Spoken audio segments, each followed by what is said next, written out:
Russian forces in Ukraine are accused of war crimes, murder and rape. But they're also accused of stealing Ukrainian grain on an industrial scale.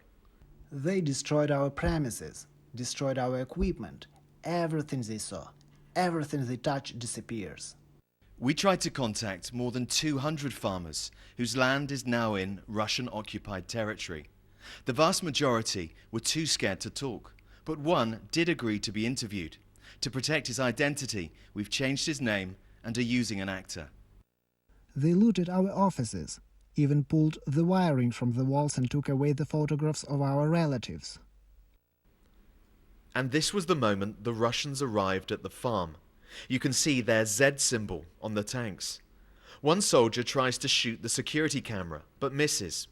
Thousands of tons of grain were then taken and transported in stolen lorries. Using its GPS tracker, we followed the route of one truck, travelling to Crimea, which Moscow annexed 8 years ago, and then on to mainland Russia, where it's feared Ukrainian grain is being packed up and exported as Russian grain. On the way, the truck stopped here at this grain store, where a new Z symbol has appeared on the roof. Ukrainian officials fear the Russians have stolen as much as 800,000 tons of grain since the invasion. It's bringing back memories of the Great Famine that Joseph Stalin inflicted on this country nearly a century ago. Ukraine's flag tells you all you need to know. A blue sky over a yellow field encapsulates just how important this fertile land is to people. It's the soul of the country. And so the Russian occupation and theft of Ukrainian grain has a profound effect on people here.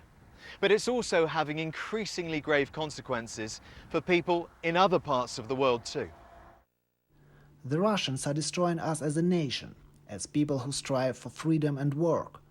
They don't want us to have this land, to earn from this land. Grain that isn't being robbed is being destroyed. This footage, posted by the Ukrainian military, is said to show Russian forces blowing up a grain store. Moscow denies it's destroying or robbing Ukrainian produce. But instead, it claims it's nationalizing Ukraine's grain. We obtained one document from a Russian-installed authority that says to ensure the food security of the area, there's now an order to take the wheat and barley from the warehouse of a company. I think there are so many people in the world now sitting eating a sandwich, not realizing that this grain has been stolen and that so many people are suffering. I don't understand why the world is silent and not doing anything to punish this injustice. The wholesale theft of Ukrainian grain threatens to cripple this vital sector of an economy already under such strain. A Russian crime targeting individual farmers will be felt by a whole nation and beyond. Nick Beak, BBC News, Ukraine.